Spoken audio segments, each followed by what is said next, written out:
Dear students, welcome to Study and Learn Academy, and we will continue lecture 3, solid state of class 12th chemistry. धातु न्यूनता दोष। इस दोष में कुछ धनायन अपने स्थान से हट जाते हैं।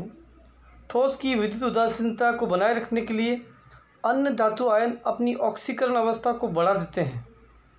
नोट: संक्रमण तत्वों के यौगिक में यह दोष पाया जाता है। अशुद्धता दोष: जब NaCl में SrCl2 की अशुद्धि मिली होती है तो कुछ NaCl आयन के स्थान पर Sr+ आयन आ जाते हैं। उदासीनता बनाए रखने के लिए उतने ही Na+ आयन हट जाते हैं। ठोसों के विद्युतीय गुण।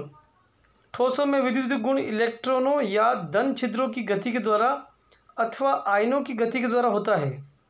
धन छिद्रों या इलेक्ट्रॉनों की गति को इलेक्ट्रॉनिक चालकता तथा आयनों की गति को आयनिक चालकता कहते हैं। आयनों अथवा धनात्मक छिद्रों में चालकता इलेक्ट्रॉनिक दोष के कारण होती है।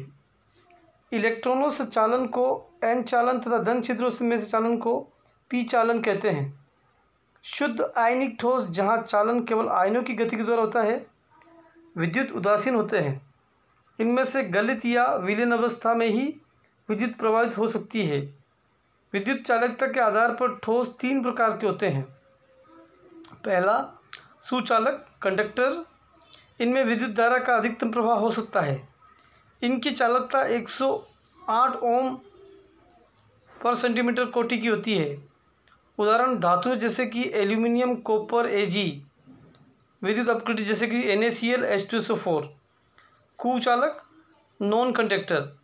इनमें प्रायोगिक रूप से विद्युत का प्रवाह नहीं होता है तथा इनकी विद्युत चालकता 10 से 23 ओम पर सेंटीमीटर कोटि की होती है। उदाहरण अधातु जैसे फास्फोरस, सल्फर। विद्युत अनअपघट्य जैसे यूरिया एंड सुक्रोज। बैंड सिद्धांत किसे कहते हैं? इस सिद्धांत के अनुसार जितने परमाणु कक्षक आपस में मिलते हैं उतने ही अणु कक्षकों का निर्माण होता है। जब बहुत सारे परमाणु कक्षक आपस में मिलते हैं तो उतने ही अधिक संख्या में अणु कक्षकों का निर्माण होता है। इस अणु कक्षकों की ऊर्जाओं में अंतर बहुत कम होता है। ये परस्पर मिलकर एक बैंड का निर्माण कर लेते हैं, अतः इसे बैंड सिद्धांत कहते हैं। इस सिद्धांत द्वारा चालक, कुचालक व अर्धचालक की व्याख्या निम्न प्रकार से की जा सकती है। चालक अथवा सुचालक वे पदार्थ जिनमें विद्युत धारा का प्रवाह आसानी से होता है चालक पदार्थ कहलाते हैं।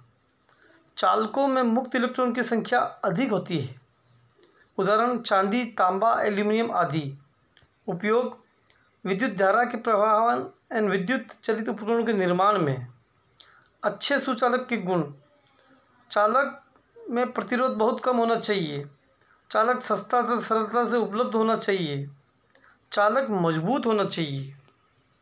कुचालक अथवा अचालक वे पदार्थ जिनमें विद्युत धारा प्रवाहित नहीं होती है अचालक पदार्थ कहलाते हैं तथा इनमें मुक्त इलेक्ट्रॉन नहीं के बराबर होते हैं। उदाहरण रबर, प्लास्टिक, कांच इत्यादि।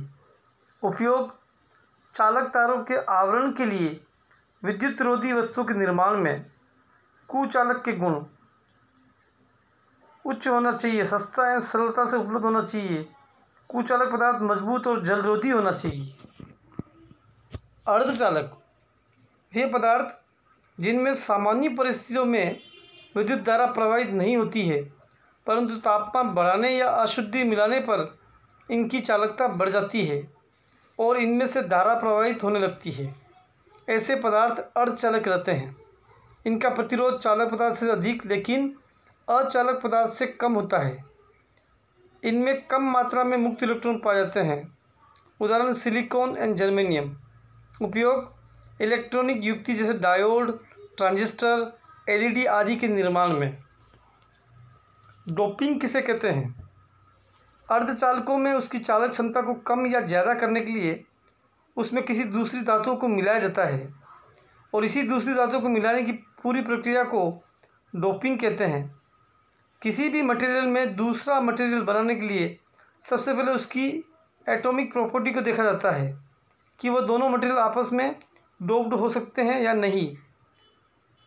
अर्धचालक की डोपिंग प्रक्रिया में से जो पदार्थ मिलाया जाता है उसे एन टाइप कहते हैं, और वह पदार्थ जिस पदार्थ के अंदर मिलाया जाता है पी टाइप अर्धचालक कहते हैं। ठोसों में चुंबकीय गुण। इलेक्ट्रॉन नाभिक के चारों ओर दो प्रकार से गति करता है, कक्षीय गति, चक्रीय गति। जब भी कोई ऋणावेशित कण नाभिक के चारों ओर चक्कर लगाता है तो उसके चारों ओर चुंबकीय क्षेत्र का निर्माण हो जाता है, जिससे इलेक्ट्रॉन नन्हे छोटे चुंबक की भांति व्यवहार करता है। चुंबकीय गुणों को चुंबकीय आघूर्ण से व्यक्त करते हैं। ठोस पदार्थों को बाह्य चुंबकीय क्षेत्र में रखने पर वे निम्न प्रकार व्यवहार दर्शाते हैं। अनुचुंबकत्व, पैरामैग्नेटिज्म किसे कहते हैं? अनुचुंबकत्व पदार्थों का वह गुण है जिसमें पदार्थ बाहर से आरोपित चुंबकीय क्षेत्र की दिशा में ही चुंबकीय क्षेत्र पैदा करते हैं। ये पदार्थ बाह्य चुंबकीय क्षेत्र द्वारा आकर्षित किए जाते हैं। इनका व्यवहार प्रतिचुंबकीय पदार्थों के चुंबकीय व्यवहार के ठीक उल्टा होता है। अधिकांश रासायनिक तत्व और कुछ रासायनिक यौगिक अनुचुंबकीय पदार्थ हैं। ये बाह्य चुंबकीय क्षेत्र द्वारा दुर्बलता से आकर्षित होते हैं। इनमें अयुग्मित इलेक्ट्रॉन होते हैं। चुंबकीय आघूर्ण का मान निश्चित होता है। उदाहरण Fe2+, Cr3+, Ni2+, O2 आदि। प्रतिचुंबकत्व डायामैग्नेटिज्म किसे कहते हैं? प्रतिचुंबकीय पदार्थ वे हैं जिनमें बाहर से आरोपित चुंबकीय क्षेत्र के उल्टी दिशा में चुंबकीय क्षेत्र प्रेरित होता है। ये पदार्थ बाह्य चुंबकीय क्षेत्र द्वारा प्रतिकर्षित किए जाते हैं, अतः इनका व्यवहार अनुचुंबकीय पदार्थों के चुंबकीय व्यवहार के उल्टा होता है। प्रतिचुंबकत्व एक क्वांटम यांत्रिकी प्रभाव है और सभी पदार्थ ये गुण प्रदर्शित करते हैं। जब अन्य चुंबकीय प्रभाव नगण्य हो तो ऐसे पदार्थों को प्रतिचुंबकीय कह दिया जाता है। ये बाह्य चुंबकीय क्षेत्र द्वारा आकर्षित होते हैं। इनमें सभी इलेक्ट्रॉन युग्मित होते हैं। इनमें चुंबकीय आघूर्ण शून्य होता है, क्योंकि एक इलेक्ट्रॉन का चुंबकीय आघूर्ण दूसरे इलेक्ट्रॉन के चुंबकीय आघूर्ण को नष्ट कर देता है, चक्रण की दिशा विपरीत होने के कारण।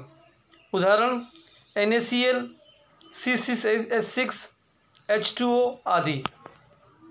लोह चुंबकत्व फेरोमैग्नेटिज्म किसे कहते हैं?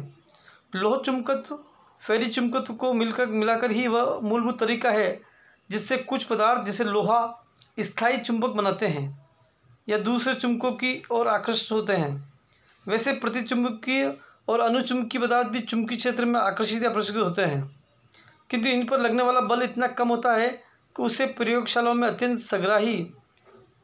सुग्राही उपकरणों द्वारा ही पता लगाया जा सकता है। प्रतिचुंबकीय और अनुचुंबकीय पदार्थ स्थायी चुंबकत्व नहीं दे सकते हैं।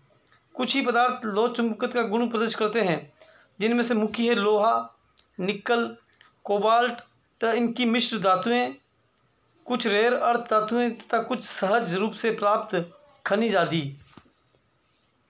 वे पदार्थ जो बाह्य चुंबकीय क्षेत्र द्वारा प्रबलता से आकर्षित होते हैं तथा चुंबकीय क्षेत्र हटा देने के पश्चात स्वयं चुंबक की भांति व्यवहार करते हैं, उन्हें लोह चुंबक पदार्थ कहते हैं। लोह चुंबकीय पदार्थों में धातु आयन छोटे छोटे खंडों में समित रहते हैं, जिन्हें डोमेन कहते हैं। बाह्य चुंबकीय क्षेत्र की अनुपस्थिति में ये डोमेन अव्यवस्थित रहते हैं, परंतु चुंबकीय क्षेत्र की उपस्थिति में सभी डोमेन व्यवस्थित हो जाते हैं। चुंबकीय क्षेत्र हटा लेने के पश्चात भी यह व्यवस्था बनी रहती है, जिससे लोह चुंबकीय पदार्थ स्थायी चुंबक बनाए जाते हैं। उदाहरण आयरन, कोबाल्ट, निकल, CrO2 आदि। So this is all about the solid state chapter. Thank you very much. Goodbye.